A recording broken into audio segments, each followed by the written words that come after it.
ব্রেকফাস্টে কিংবা ডিনারে রুটি দিয়ে খাওয়ার জন্য দারুণ স্বাদের একটা হেলদি রেসিপি নিয়ে আজকে আপনাদের সামনে হাজির হয়েছি।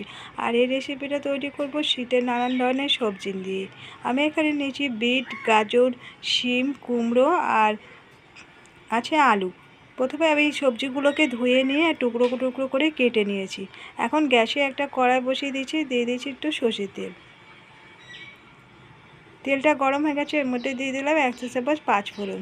পাঁচফোড়নটা একটু ভাজা হয়ে গেলে এর মধ্যে দিয়ে দেবো তেজপাতা আর শুকনো লঙ্কা। আমি এখানে দুটো তেজপাতা আর দুটো শুকনো লঙ্কা দিয়ে দিলাম।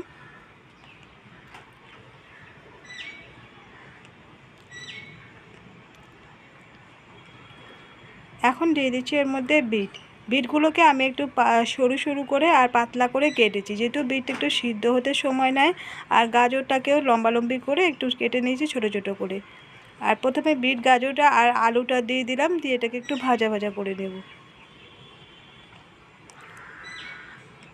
আমি এখানে একটা বড় সাইজের আলু একটু ডুমো ডুমো করে কেটে নিয়েছি। এখন আদা বাটা দিয়ে দিচ্ছি 1/2 চা চামচ। আদাটাকে প্রথমে এই সবজিগুলোর সঙ্গে একটু ভাজা করে নেব।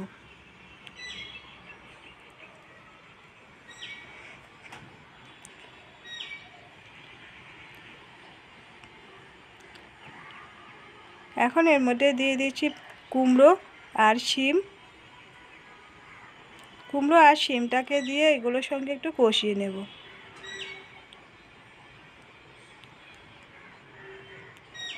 এখন এটাকে নাড়াচাড়া করে সবজিগুলোকে মিশিয়ে দিয়ে ঢাকা দিয়ে দিচ্ছি। ঢাকা দিয়ে সবজিগুলোকে খানিকক্ষণ কষিয়ে নেব।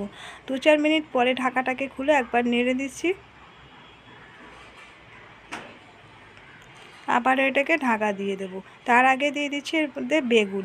আমি একটা মিডিয়াম সাইজের বেগুনের অর্ধেকটা দিয়েছিলাম, অর্ধেকটা একটু বড় বড় টুকরো করে কেটে নিয়েছি। আর দিয়ে দিচ্ছি নুন। নুনটা স্বাদ মতো দিতে হবে।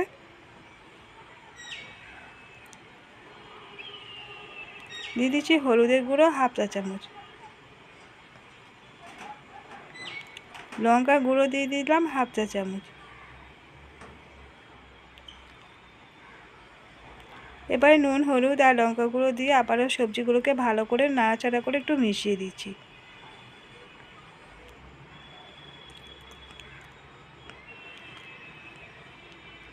এখন এটাকে আবার ঢাকা দিয়ে দেবো। আর আমি গ্যাসের ফ্লেমটা মিডিয়াম টু লোতে রেখে এটাকে করব, যাতে করে এটা ঢাকা দিয়ে এটা সবজিটা আরও সিদ্ধ হয়ে যায় ভালো।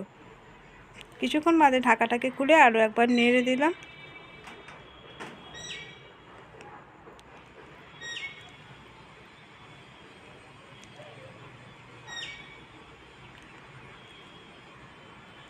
এখন এর মধ্যে দিয়ে দিচ্ছি ভাজা মশলা। এই মশলাটা আছে ধনে, জিরে আর শুকনো লঙ্কা। এগুলো শুকনো খোলায় ভেজে গুঁড়ো করে রাখা ছিল, সেই ভাজা মশলা গুঁড়োটা আমি দিয়ে দিলাম। আর দিয়ে দিচ্ছি চিনি 1 চা চামচ। এখন এই ভাজা মশলা আর চিনিটাকে দিয়ে আবারও ভালো করে নাড়াচাড়া করে মিশিয়ে দিচ্ছি। এখন সামান্য একটুখানি জল দিয়ে দিচ্ছি। এবার জলটাকে দিয়ে নাড়াচাড়া করে মিশিয়ে রেখে আবার ঢাকা দিয়ে দেব। 5 মিনিট পরে আমি এবার ঢাকাটাকে খুলে একবার নেড়ে দিচ্ছি। এখন আবার চেক করে নেব সবজিগুলো সিদ্ধ হয়েছে কিনা। সবজি, বিট, গাজর, আলু এবং শিম সমস্ত সবজিগুলো ভালো মতো সিদ্ধ হয়ে গেছে। এখন আমি নামিয়ে নিয়েছি। তৈরি হয়ে গেছে শীতের সবজি দিয়ে দারুণ স্বাদের একটা হেলদি রেসিপি। আর এই রেসিপিটা আপনারাও বাড়িতে বানিয়ে দেখতে পারেন। আর আজকের রেসিপিটা কেমন লাগলো কমেন্ট করে জানাতে ভুলবেন না। ভালো লাগলে লাইক